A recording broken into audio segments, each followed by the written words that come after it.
Don't get in that helicopter, sir." The boy's voice was so quiet it barely carried across the wind, but something in it made Hayden Lockwood pause with his hand on the open cabin door. He had been one step away from climbing in, briefcase already passed to the co-pilot, the headset waiting on the leather seat where it always waited. Behind him, the city of Manhattan was beginning to soften under a late afternoon haze, the rooftop helipad still warm from the sun, and the rotors were already turning in that slow, patient circle they made before liftoff. He looked down. A boy was standing about 10 feet behind him, just past the edge of the safety railing where he should not have been able to stand at all. He was small, maybe 11 or 12 years old, in a dark hooded sweatshirt 2 sizes too large for him and sneakers that had clearly been someone else's first. His hands were balled into fists at his sides, and his eyes were fixed on Hayden's face with the kind of focus a child only has when he is very afraid and trying not to look it. "How did you get up here?" Hayden asked. The boy did not answer the question. He took a step closer to the helipad, his head lowered slightly so the security camera at the corner of the roof would catch the back of his hood and nothing more. "Please, sir," he said, "don't get in. I heard them on the stairwell. They said the gauges have been changed." The wind moved across the rooftop. The rotors continued their slow circle. The co-pilot, leaning forward in the cockpit, raised a gloved hand to wave Hayden in, miming a tap against his wristwatch. Hayden did not wave back. He stood completely still, one hand still on the open door, and felt for the second time in his adult life the very particular sensation of his entire schedule being interrupted by something he had not expected. "What's your name?" he said quietly. "Jamal, sir." "Jamal, where are you supposed to be right now?" "Anywhere but here, sir, but I had to come." Hayden Lockwood was 56 years old. He had built the Lockwood Aerial Group from 3 leased helicopters and a single hangar in Newark to a private aviation empire with fleets on 4 continents. He was not, by any stretch, a man who took advice from strangers. He certainly did not take it from children he had never met standing on the rooftop of his own corporate headquarters where they should not have been able to set foot. And yet there was something in the boy's eyes, something stripped down and exhausted and absolutely steady, that made him let go of the cabin door. He stepped back 2 paces. The co-pilot, sensing the change, killed the throttle and the engine began to wind down with a long descending whine. "Walk with me," Hayden said. He guided the boy along the back edge of the helipad, away from the wind, away from the cameras, and into the small glass shelter where executives waited during weather delays. He shut the door behind them. The afternoon sun came through the tinted panels in a soft amber wash, and for the first time he looked at Jamal properly. The boy was thin.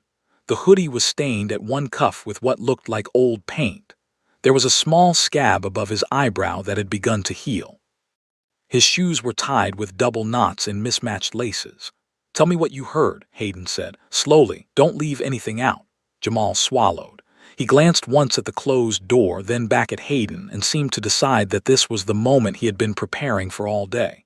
"I sleep behind the parking garage on 52nd, he said. "The one your building shares with the bank. There's a vent down there near the loading dock where the warm air comes out. I've been sleeping there since June. Most nights nobody bothers me." Hayden nodded. He did not interrupt. "Last night 2 men came down to the dock around 2 in the morning. They thought they were alone. One of them was a mechanic. I know because he had the patch on his jacket, the one with the wings. The other one I never saw before. They smoked 1 cigarette each and they talked about you, sir. They said your name 4 times. They said it had to look like the altimeter and the fuel reading, and that you would not notice because you never look at the panels when the pilot is doing the run-up." Hayden felt something inside his chest go very quiet. For a long moment Hayden did not speak. He looked at the boy through the soft amber light of the shelter, then past him at the helicopter still cooling on the pad, the rotors slowing into long, lazy arcs against the pale sky. The co-pilot was climbing out of the cockpit now, headset around his neck, looking toward the glass shelter with a polite confusion that had not yet sharpened into concern. "Jamal," Hayden said quietly, "I need you to be very careful with the next thing you tell me. Did either of those men say who told them to do it? Did either of them say a name?" The boy nodded slowly. He had been waiting for the question. "The one in the jacket said it twice, sir. He called him Mr. Vance." He said Mr. Vance had paid half already and that the rest would come Friday when the news broke. Hayden closed his eyes for a single beat. The name landed inside him the way a stone lands at the bottom of a deep well, without sound, but with a long and certain settling. Curtis Vance had been his chief operating officer for 11 years. Curtis Vance had been at his daughter's wedding. Curtis Vance had a daughter of his own who called Hayden Uncle Hayden because she could not pronounce his last name when she was 3. Anything else? He asked. His voice did not change. They said something about the board meeting on Friday morning, Jamal continued. They said after the crash the board would have to move fast and that the deputy would already be ready. They said the deputy had been ready for a year. The deputy, Hayden repeated. That's what they said, sir. I don't know what it means. I do. Hayden walked to the small bench against the wall of the shelter and sat down. He did this not because he was tired, although he was, but because he understood that if he kept standing he would walk back out onto the helipad and do something he would later regret. He had built a career on never doing anything he would later regret. He set his hands on his knees and looked at the boy. Jamal, why did you come here? You could have walked away. You could have stayed under that vent and pretended you heard nothing. How did you even get into this building? The boy hesitated. For the first time since he had spoken, his shoulders softened and he looked younger than he had a minute ago. My mom worked here, sir, before. She was on the night cleaning crew, the one your company contracts on the lower floors. She had a badge. She kept it in a coffee can in our old apartment. When we lost the apartment last year, I took the can with me. The badge still beeps the side door by the loading dock. I used it twice before, just to sleep inside when it got cold. I knew the stair that goes all the way up because she told me about it once. She said the executives never used it because they had elevators. And the helipad door. It's locked from the outside, sir, but not from the stairwell. The little red bar opens it. I came up an hour ago and waited behind the air unit. Hayden looked at him for a long second. He thought of all the security audits, all the consultants, all the access protocols he had signed off on for this very building, and how a thin boy in a stained hoodie with a dead woman's badge had walked past all of them because he had heard something the night before and decided he could not pretend he had not. Your mother, Hayden said carefully, is she still with us? Jamal shook his head once. Last winter, sir, pneumonia. She couldn't pay for the second round of antibiotics. Hayden did not answer right away. He understood that anything he said in this moment would either be the truth or it would be useless, and he was not in the habit of being useless. He simply nodded slowly, the way a man nods when he is locking a thing inside himself for later, and stood up. Stay here, he said. Do not open this door for anyone but me. I will be back in 4 minutes. Hayden stepped out of the glass shelter and into the wind. The helicopter sat on the pad with its rotors finally still, the late sun catching the polished black skin of the fuselage in a single long stripe. His co-pilot, a man named Rhys Devlin who had flown for him for 9 years, was standing beside the open cabin door with his hands on his hips, his headset hanging from one finger. Mr. Lockwood, Rhys called over, we're losing the window. Tower's already pushing us back twice. You want me to refile? Hayden walked toward him slowly, his hands in the pockets of his jacket, his face composed in the easy neutrality he had used for 30 years in negotiations he was not yet ready to enter.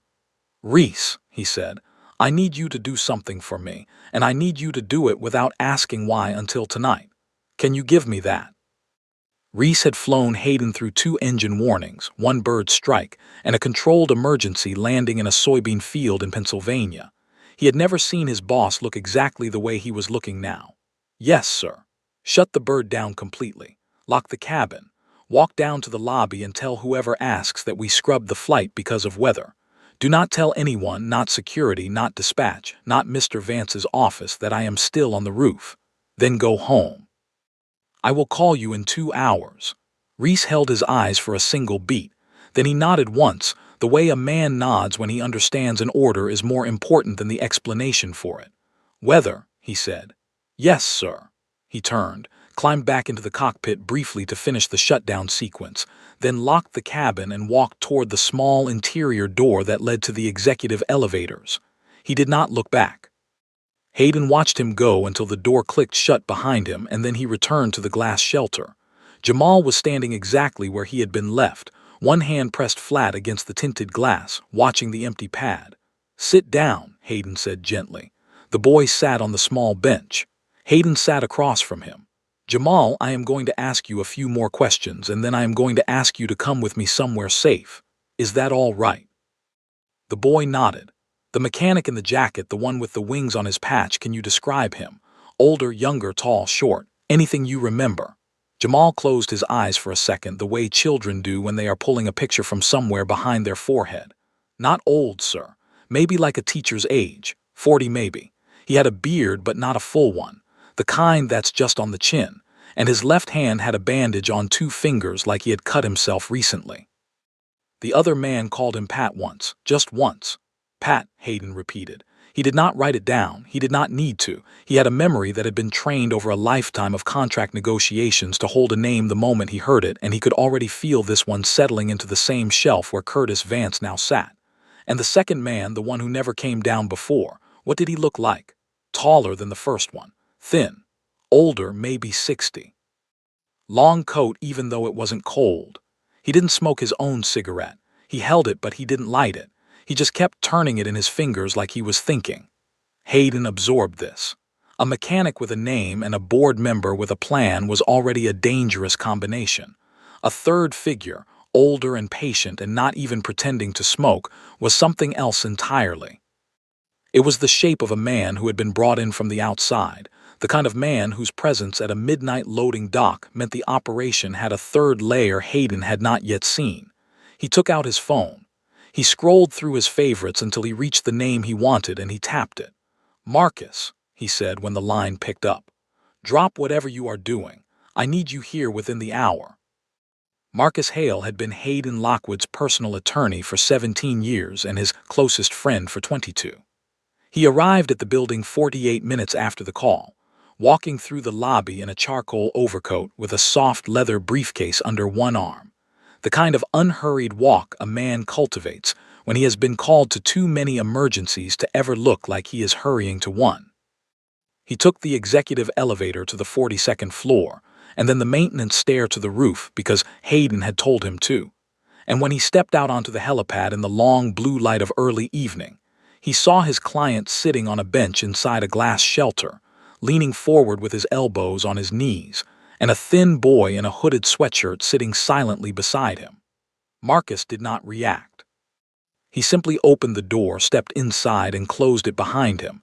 "Hayden, Marcus, this is Jamal. Jamal, this is the most trustworthy man I know. Anything you said to me, you can say in front of him." Marcus sat down on the small chair across from them. He set his briefcase on the floor beside him. He did not take it out. He did not take out a notebook. He simply folded his hands in his lap the way he always did when he was preparing to absorb something he could not afford to mishear. "Tell me," he said. Hayden told him. He told it the way Jamal had told it to him, without ornament, without theory, just the bare sequence of what the boy had heard and seen. He included the names. He included the bandaged fingers. He included the unlit cigarette and the long coat. When he was finished, Marcus did not speak for almost a full minute. He looked out through the tinted glass at the helicopter sitting still on its pad. He looked at the boy. He looked back at Hayden. "Curtis," he said finally. "Yes." "And the deputy?" "Yes." Marcus closed his eyes briefly. He had drafted Curtis Vance's employment contract 11 years ago. He had drafted the succession clause that named the chief operating officer as interim chief executive in the event of the sudden incapacitation or death of the founder, pending a board vote to be held within 72 hours. He had drafted that clause at Hayden's specific request. He had argued against it at the time. Hayden had insisted because Hayden had trusted Curtis Vance the way a man trusts the brother he never had. "The Friday board meeting," Marcus said quietly. "Yes." "They were going to ratify the succession before the news cycle even cooled." "Yes." Marcus opened his eyes. He turned toward Jamal. "Son," he said gently, "I need to ask you one question, and I need you to think carefully before you answer it. The patch on the man's jacket, the one with the wings. Was it the company patch, the Lockwood aerial patch, or was it a different one?" Jamal thought. He looked down at his hands for a moment and then up at Marcus. "It was the company one, sir. The blue circle with the silver wings inside. I seen it before on the side door uniforms, but it was sewed funny, like it had been pulled off something else and put on his jacket. The thread was a different color. Marcus looked at Hayden. Contractor, he said, not a staff mechanic. Someone who was given a patch to wear so he could move through your hangar without being questioned. He had a name, Hayden said. Pat. Marcus took out his phone. He typed for perhaps 30 seconds, sent a single message, and then put the phone away. My investigator, he said. Her name is Delia. She is the best I have. She is already on it.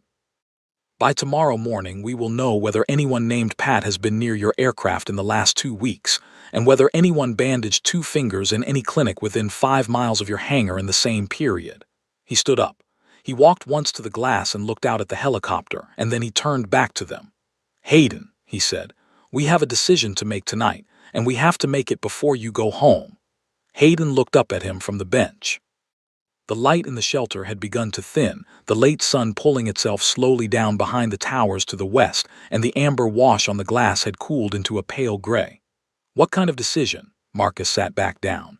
He laced his fingers together and leaned forward slightly. You have 2 paths, he said. The first is the loud one. We call the FBI tonight. They will move on the hangar before sunrise. They will pull every aircraft you own out of service for inspection.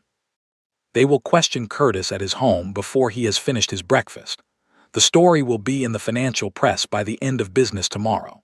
The stock will drop somewhere between 12 and 18% before it stabilizes. The board will be in chaos. Curtis will hire the most expensive defense team in the city, and his lawyers will argue that the boy here is a confused homeless child who misheard a conversation he could not possibly understand. They will argue that there is no recording, no documents, no physical evidence beyond a child's word. They will probably not succeed, but they will make it expensive and slow. He paused. Hayden did not interrupt. The second path is the quiet one. We do not call anyone tonight. We let Curtis believe the plan is still in motion. You go home in a car driven by someone we trust. Tomorrow morning you arrive at the office at your usual time. You behave exactly as you always behave. You attend the Friday board meeting, and in the time between now and then, Delia and I gather every piece of evidence the loud path would have asked the FBI to gather for us. We document the mechanic. We document the third man. We trace the money. We give the federal prosecutor a finished case on a single tray, and we hand Curtis to him in a room where he cannot pretend he did not understand the question. Hayden absorbed this.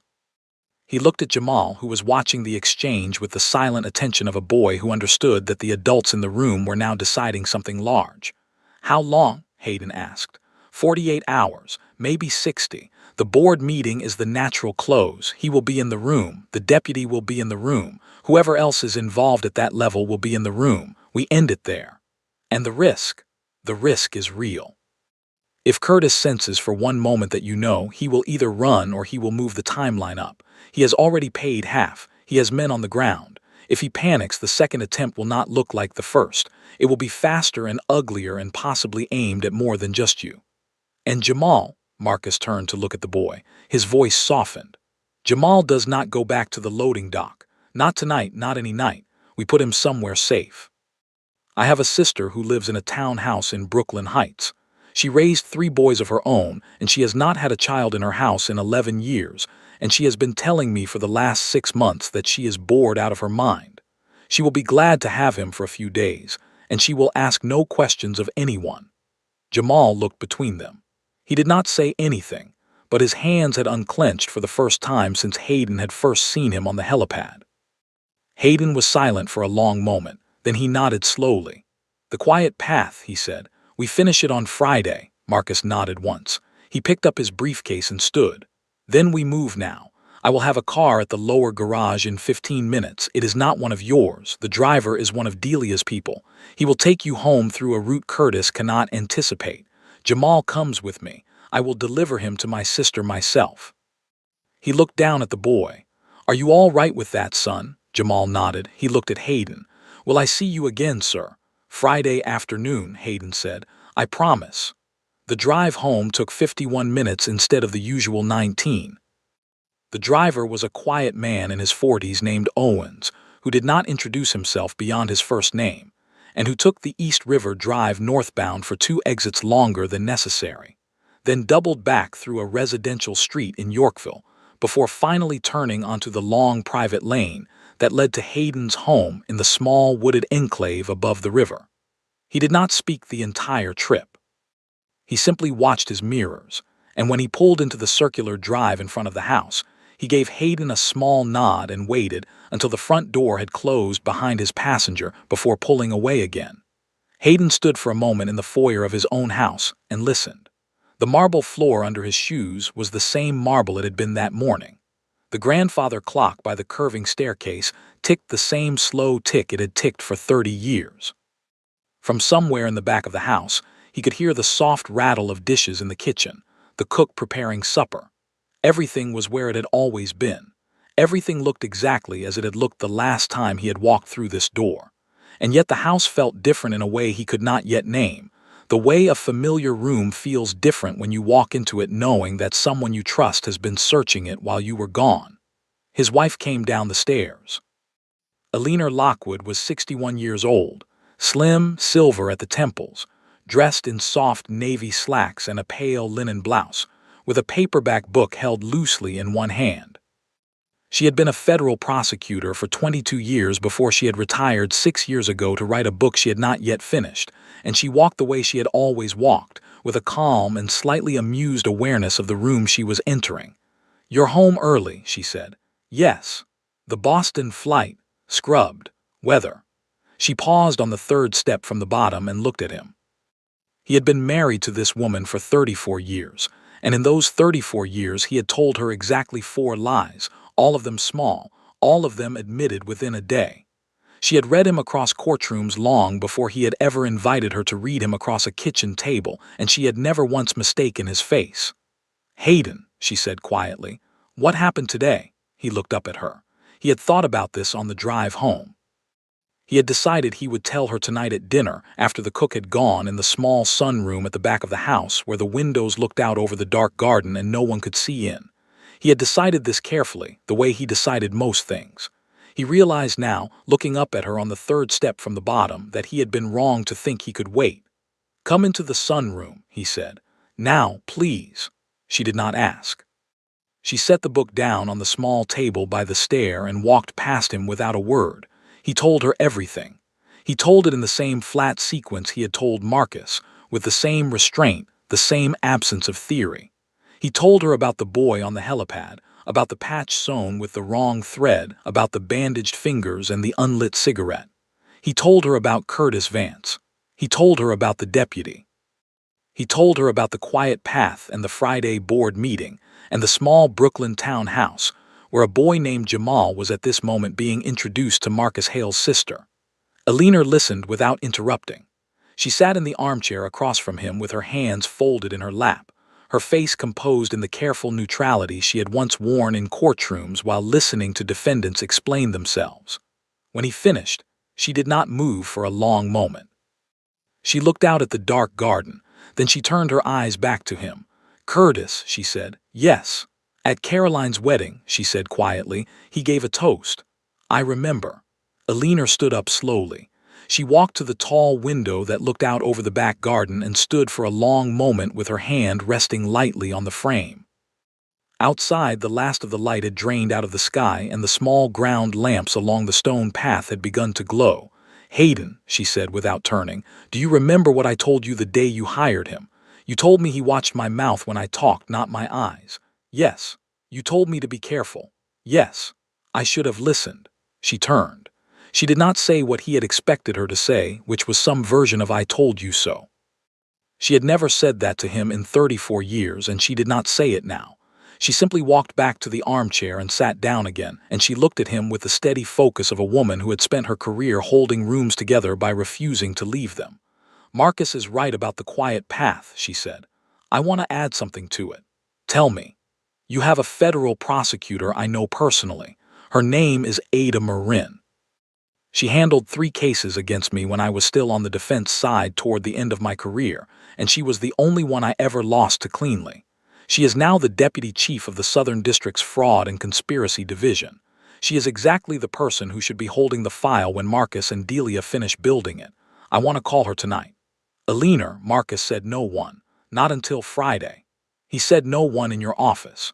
He said no one Curtis can see. Ada is in neither category. She is in mine. She will keep the call to herself until we are ready. I have known her for 19 years and she has never once let a confidence move before its time.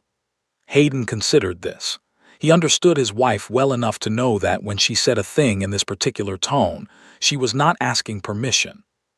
She was telling him gently what was going to happen next, and she was giving him the courtesy of being the first to hear it. "Call her," he said. She nodded once. She did not call from the sunroom. She walked through to the small study off the library, closed the door, and was gone for almost 20 minutes. When she came back, she sat down across from him again, and her face was the face he had seen across countless dinner tables after countless long days, calm and tired and ready. "She is in," Alina said. "She will not move openly until Friday afternoon, but she has authorized Delia to coordinate with 2 of her senior investigators starting tonight. Anything Delia finds will be received and preserved as if it had already been subpoenaed. By Friday morning, the case will exist in 2 parallel files, one with Marcus and one in a sealed drawer in Ada's office. Curtis will have no way to know that the second file exists. And the deputy, Ada will not move on him until Curtis is in custody.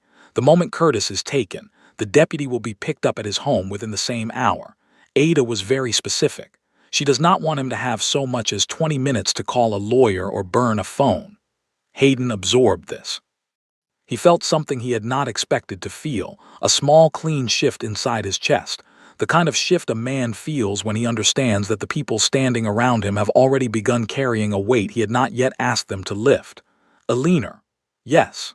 "The boy," she softened. She reached across the small space between the 2 chairs and took his hand in both of hers. "Tell me about him," she said. He did. He told her about the stained cuff and the mismatched laces, and the dead woman's badge, and the vent behind the parking garage on 52nd Street. He told her about the mother who had cleaned the lower floors of his own building at night. He told her, finally, about the second round of antibiotics that had not been paid for. Alina did not let go of his hand for a long moment after he finished. She simply sat with him in the quiet sunroom, her thumb moving slowly across his knuckles, and looked out at the small ground lamps glowing along the stone path. "Hayden," she said finally, "whatever happens on Friday, that boy does not go back to a vent behind a parking garage. Not tomorrow, not next week, not ever. I know. I am not asking you to promise me. I am telling you what I have already decided. You can be involved in the decision or you can be informed of it, but it is going to happen. I want to be involved." "Good." She let go of his hand. She stood up, walked to the small bar cart by the window, and poured 2 short glasses of water from the crystal pitcher. She brought one back and pressed it into his hand. He realized only then that he had not eaten since breakfast and had not had a single sip of anything since the coffee at his desk that morning. "Drink," she said. "Then eat. Then sleep. Tomorrow you have to walk into that building and smile at a man who tried to kill you, and you cannot do that on an empty stomach and 3 hours of sleep." He drank. She watched him drink. Then she went to the kitchen herself, sent the cook home early, and brought back a tray of cold roast chicken and bread, and a small bowl of soup she had warmed on the stove. They ate together in the sunroom without speaking much. The phone rang once during the meal, Marcus confirming that Jamal was safely with his sister and already asleep on a couch in the second-floor study, having eaten 2 helpings of macaroni and not asked a single question about where he was. Hayden thanked him and ended the call. They went to bed before 10. Hayden did not expect to sleep, but he did. Alina's hand was resting on his arm when he closed his eyes, and the next thing he was aware of was the gray light of morning at the bedroom window and his alarm chiming softly on the nightstand. He went into the office at his usual time. He took his usual elevator. He nodded at the same security officer he nodded at every morning. He stopped at the small coffee station on the 42nd floor and exchanged the same 2 sentences he always exchanged with the woman who ran it. He took the corner office at the end of the hall, set his briefcase on the credenza behind his desk, and opened his laptop. Curtis Vance came in at 9:14. He knocked twice on the open door the way he always did, leaned his shoulder against the frame the way he always did, and smiled the easy smile he had smiled at Hayden across 1,000 mornings. "Heard you scrubbed the Boston flight," he said. "Reese said the weather over Long Island Sound got ugly fast." "It did. You all right? You don't usually scrub." Reese was uncomfortable with the readings. "I trust Reese." Curtis nodded thoughtfully. He stepped into the office, closed the door behind him, and sat in the chair across from the desk. He crossed one leg over the other and laced his fingers around his knee. He was wearing the dark blue suit Hayden had complimented him on 3 weeks ago. He had a small new pin on his lapel, a thin silver wing that matched the company logo. "Hayden," he said, "before Friday's meeting, I wanted to talk to you about the Singapore expansion. I think we should revisit the timeline." "I have some thoughts." "Tell me," Curtis told him. He spoke for almost 20 minutes about routes and partnerships and the regulatory window in the strait, and Hayden listened with the same patient attention he had given Curtis Vance for 11 years. He nodded at the right moments. He asked 2 clarifying questions. He took a single note on a yellow pad. When Curtis finished, Hayden told him it was a strong proposal and that they should walk the board through it on Friday before the close of the meeting. Curtis smiled. He stood. He left the office. Hayden sat very still behind his desk and let his hands rest flat on the wood until they stopped trembling. The next 36 hours moved with the slow, steady weight of a river running under ice. Hayden went to his meetings. He answered his emails. He took 2 calls from clients in Frankfurt and 1 from a regulator in Ottawa. He had lunch in the executive dining room with the head of his maintenance division and asked him a series of carefully framed questions about the inspection protocols for the Rooftop helicopter, none of which the man could have known, were also being asked by Delia's investigators at the same hour through entirely different channels. Hayden took the answers, thanked him, and went back to his office. By Thursday evening, Marcus had what he needed. He came to the house at 9 in the evening with a leather folder under his arm and the patient face of a man who had not slept more than 4 hours in 2 nights. Alina let him in. They sat in the sunroom together, the 3 of them, and Marcus laid the contents of the folder out across the low table between the chairs. The mechanic was named Patrick Doyle. He had been a contractor at a competitor's hangar in Teterboro for 9 years before being terminated 18 months ago for falsifying inspection logs on a fleet of 4 aircraft, one of which had subsequently developed an in-flight engine fire that had nearly killed 2 passengers. He had not been criminally charged because the competitor had quietly settled rather than face the discovery process.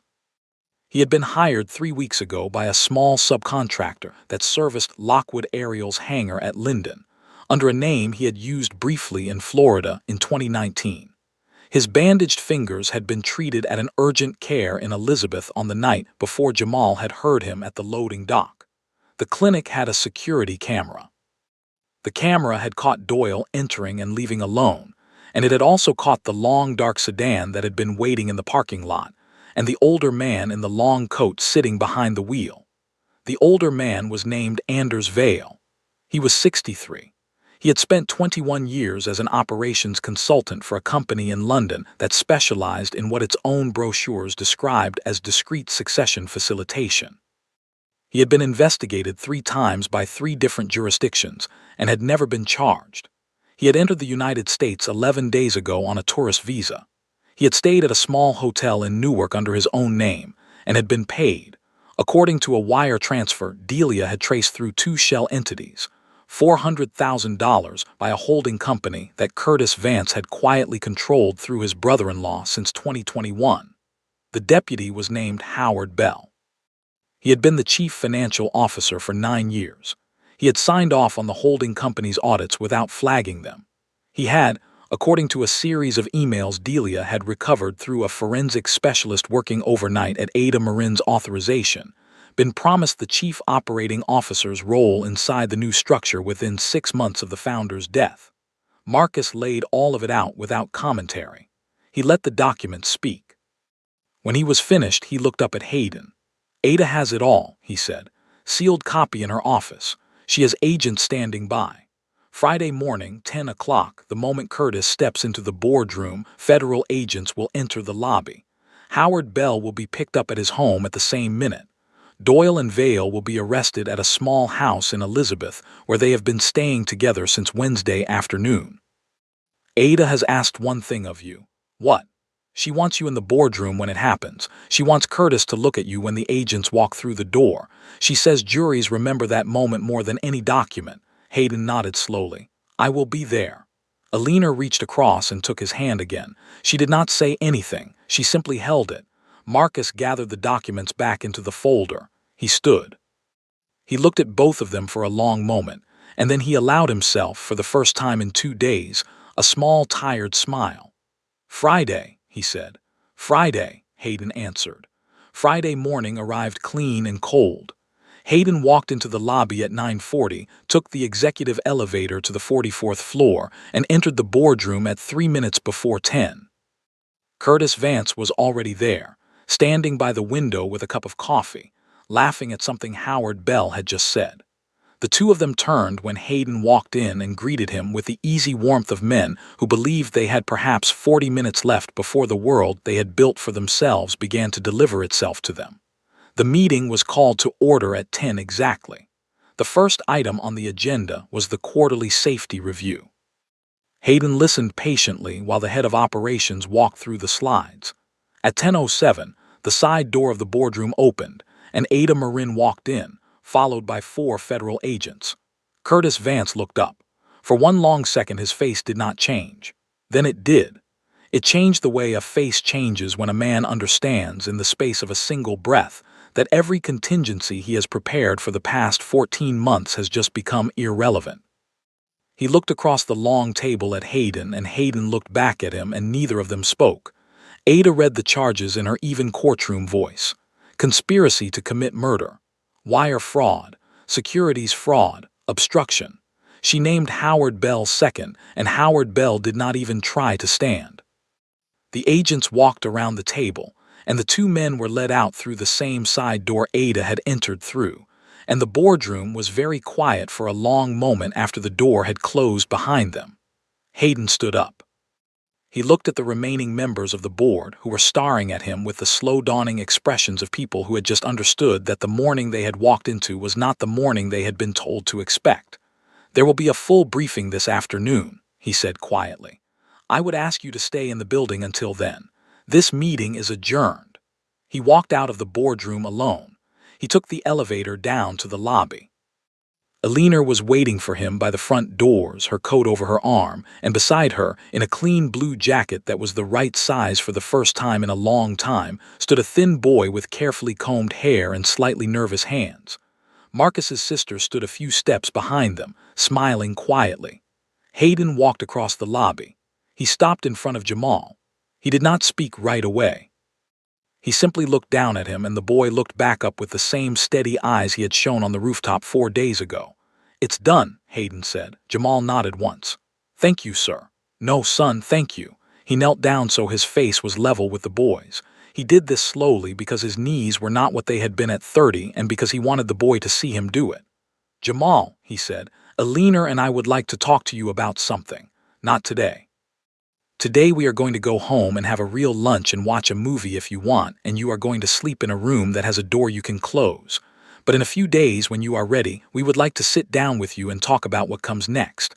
About school, about a home, about whether you would like that home to be ours. The boy's eyes filled, but he did not look away. He nodded once.